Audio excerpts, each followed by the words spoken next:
Hello everyone, welcome back to the networking series. आज हम OSI model की layer 6 यानी प्रेजेंटेशन लेयर को डिटेल में समझेंगे। पिछली वीडियो में हमने एप्लीकेशन लेयर देखी थी जो यूज़र एप्लीकेशंस को नेटवर्क सर्विसेज प्रोवाइड करती है।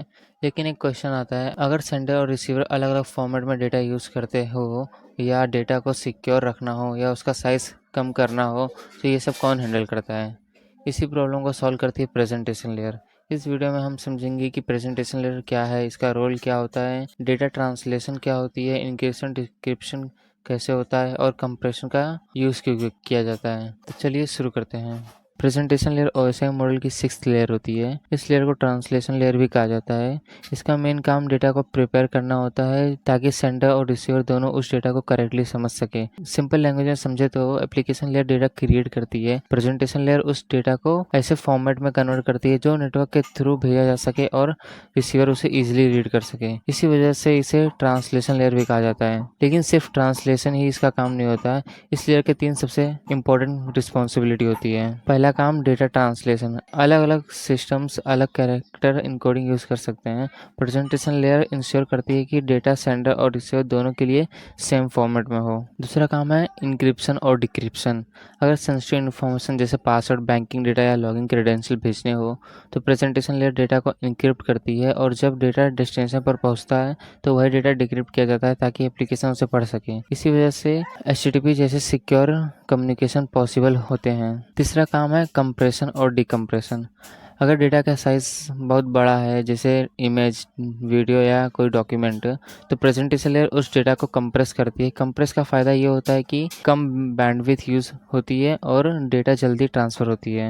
रिसीवर साइड पर वही डेटा दोबारा डिकम्प्रेस किया जाता है ताकि ओरिजिनल फॉर्म वापस मिल सके। एक और इम्पोर्टेंट बात याद रखिए, प्रेजेंटेशन लेयर कनेक्शन इस्टेब्लिश नहीं करती और डेटा ट्रांसपोर्ट भी नहीं करती। ये सिर्फ डेटा को प्रिपेयर करती है, एक्चुअल डेटा ट्रांसफ़र का काम ट्रांसपोर्ट लेयर करती है। अब देखते हैं कि प्रेजेंटेशन लेयर को हम रियल लाइफ एग्जांपल में कैसे यूज़ करते हैं। सबसे पहला एग्जांपल है कैरेक्टर इनकोडिंग। मान लीजिए सेंडर ASCII इनकोडिंग यूज़ कर रहा है और receiver Unicode. Presentation layer data को कन्वर्ट करती है ताकि रिसीवर टेक्स्ट को करेक्टली रीड कर सकें। इसी वजह से डिफरेंट ऑपरेटिंग सिस्टम और लैंग्वेजेस एक दूसरे का डेटा समझ पाते हैं। दूसरा एग्जांपल है HTTPS। जब आप किसी बैंकिंग वेबसाइट या लॉगिन पेज पर पासवर्ड एंटर करते हैं तो पासवर्ड प्लेन टेक्स्ट में नेटवर्क पर सेंड नहीं होता। प्रेजेंटेशन लेयर उस डेटा को इनक्रिप्ट करने में हेल्प करती है। डेस्टिनेशन पर वही डेटा डिक्रिप्ट होता है। इसी वजह से कम्युनिकेशन सिक्योर हो पाती है। तीसरा एग्जांपल है इमेज कंप्रेशन। मान लीजिए आप व्हाट्सएप पर 20 MB की इमेज भेजते हैं। अगर इमेज बिना कंप्रेशन के भेजी जाए तो ट्रांसफ़र में ज़्यादा टाइम लगेगा और बैंडविड्थ भी ज़्यादा कंज्यूम होगी।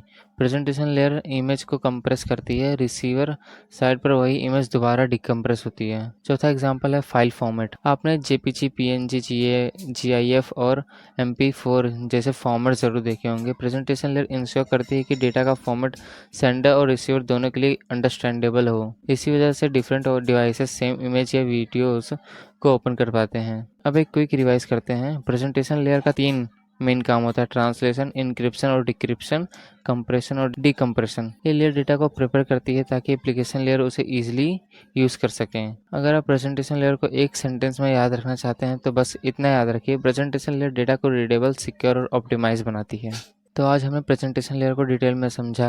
हमने देखा कि इसे ट्रांसलेशन लेयर क्यों कहा जाता है, इसका मेन फंक्शन क्या है, इंक्रिप्शन, डिक्रिप्शन, कंप्रेशन और डेटा ट्रांसलेशन कैसे काम करते हैं, और रियल वर्ल्ड एग्जांपल के साथ इसका प्रैक्टिकल भी समझा।